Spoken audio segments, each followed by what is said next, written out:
Ravindra Soni health and wellness highlights में आपका स्वागत है। मैं हूं रविंद्र सोनी और आपके लिए लेकर आता हूं हेल्थ और वेलनेस से जुड़े हुए अपडेट्स। तो चलिए शुरू करते हैं आज की अपडेट। इस अपडेट में आप जानेंगे कि किस तरह एक गंभीर रोग से पीड़ित 9 वर्षीय बालिका को एम्स भोपाल के डॉक्टरों ने पूरी तरह ठीक किया। आप यह भी जानेंगे कि CMHO भोपाल की ओर से जिले के विभिन्न स्वास्थ्य केंद्रों पर हुई अचानक निरीक्षण कार्रवाई में क्या बात सामने आई। इसके बाद आप जानेंगे BMHRC भोपाल में गंभीर रोगों के इलाज के लिए कौन कौन सी नई मशीनें खरीदी गई हैं। साथ ही आप टिप ऑफ द डे में यह जानेंगे कि एलोवेरा से आप किस तरह से फ़ायदे उठा सकते हैं।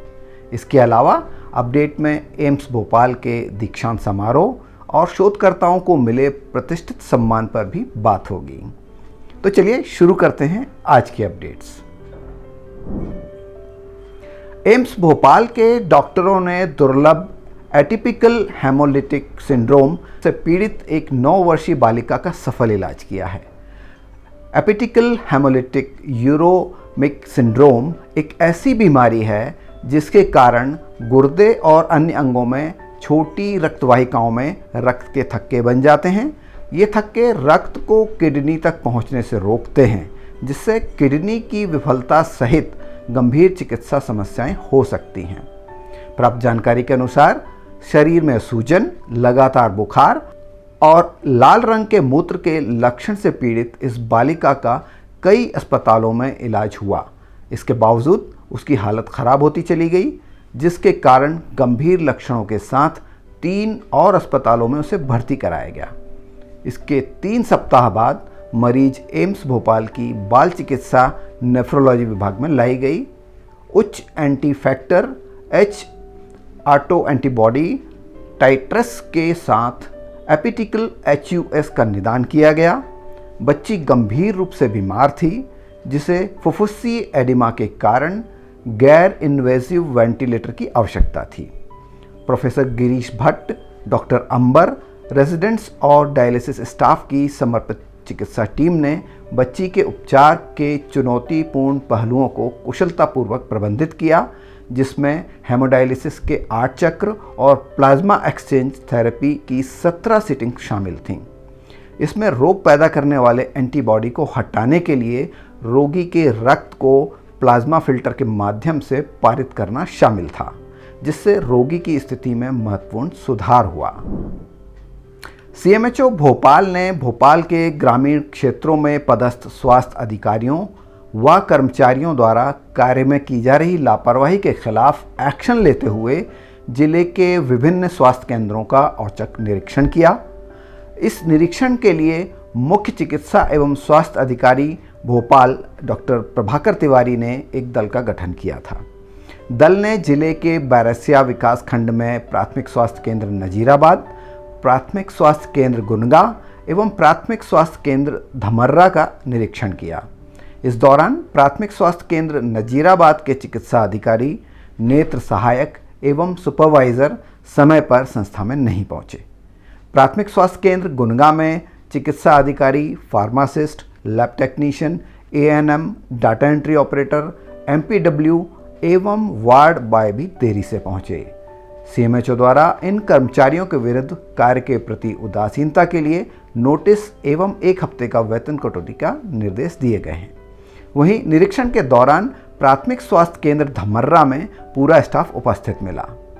इस संबंध में मुख्य चिकित्सा एवं स्वास्थ्य अधिकारी भोपाल डॉक्टर प्रभाकर तिवारी ने कहा कि विभाग द्वारा स्वास्थ्य संस्थाओं का समय सुबह 9 बजे से निर्धारित किया गया है।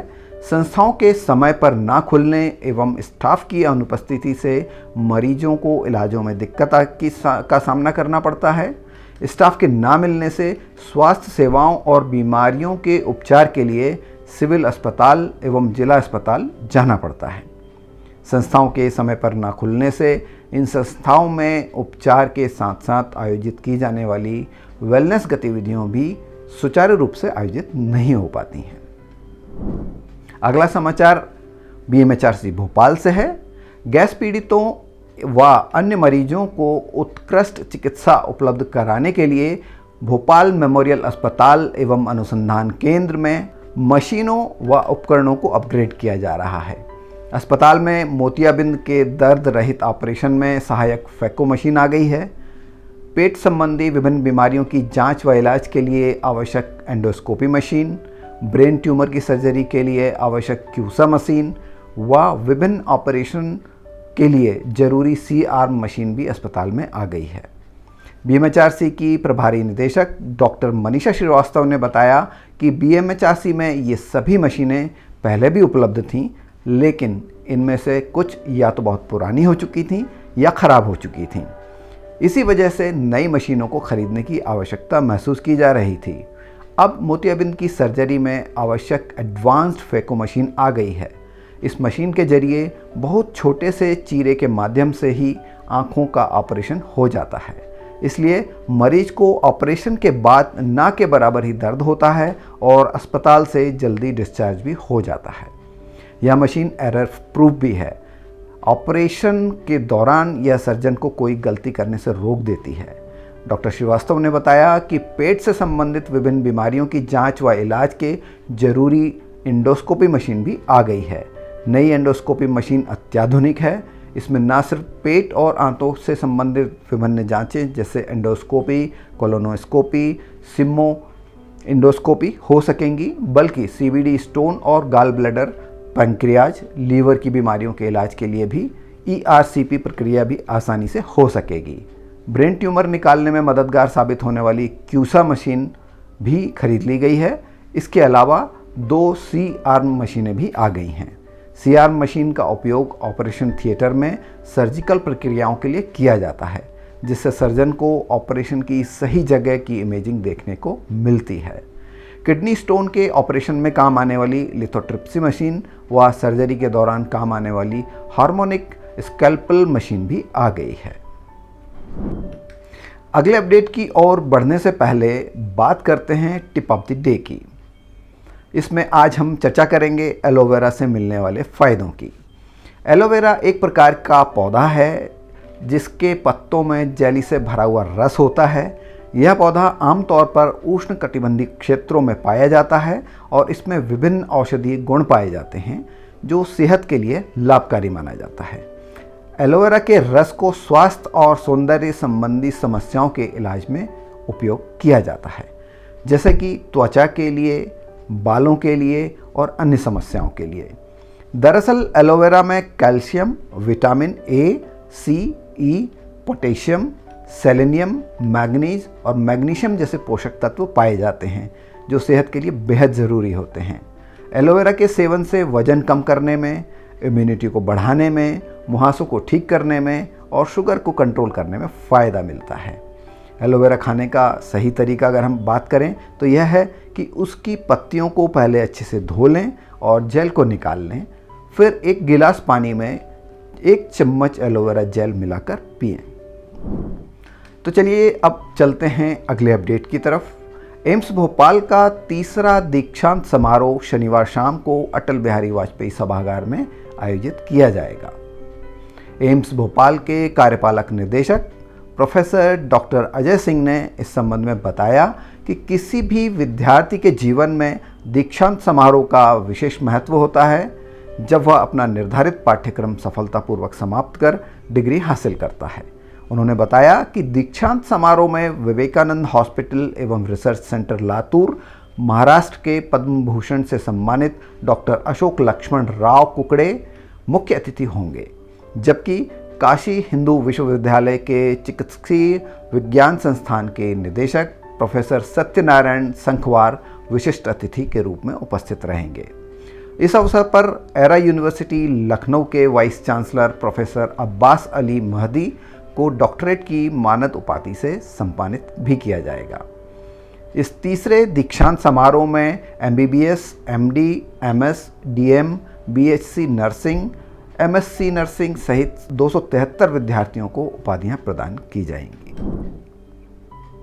एम्स भोपाल की शोधकर्ता टीम को डॉक्टर सुनीला खंडेलवाल आईएमएस जेएमएच सर्वश्रेष्ठ शोध पत्र पुरस्कार से सम्मानित किया गया है। यह सम्मान हर वर्ष इंडियन मेनोपॉज सोसाइटी द्वारा दिया जाता है।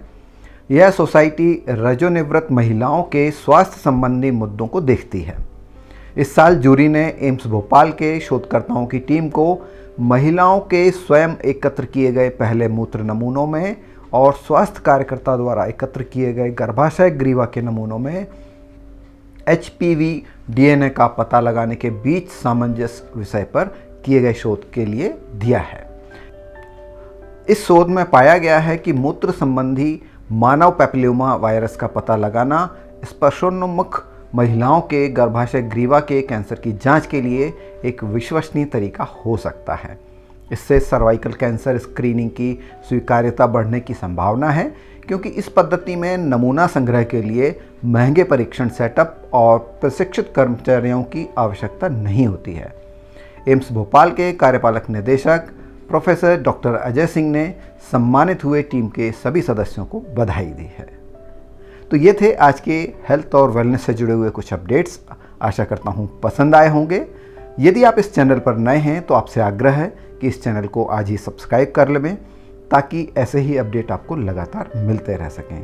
और यदि आप हमारे पहले से ही सब्सक्राइबर हैं तो आपसे निवेदन है कि इस वीडियो को ज़्यादा से ज़्यादा लोगों को शेयर करें और इस वीडियो को लाइक करना बिल्कुल ना भूलें। आज के लिए बस इतना ही। जल्द मिलते हैं एक और नए अपडेट के साथ। तब तक के लिए धन्यवाद। जय हिंद।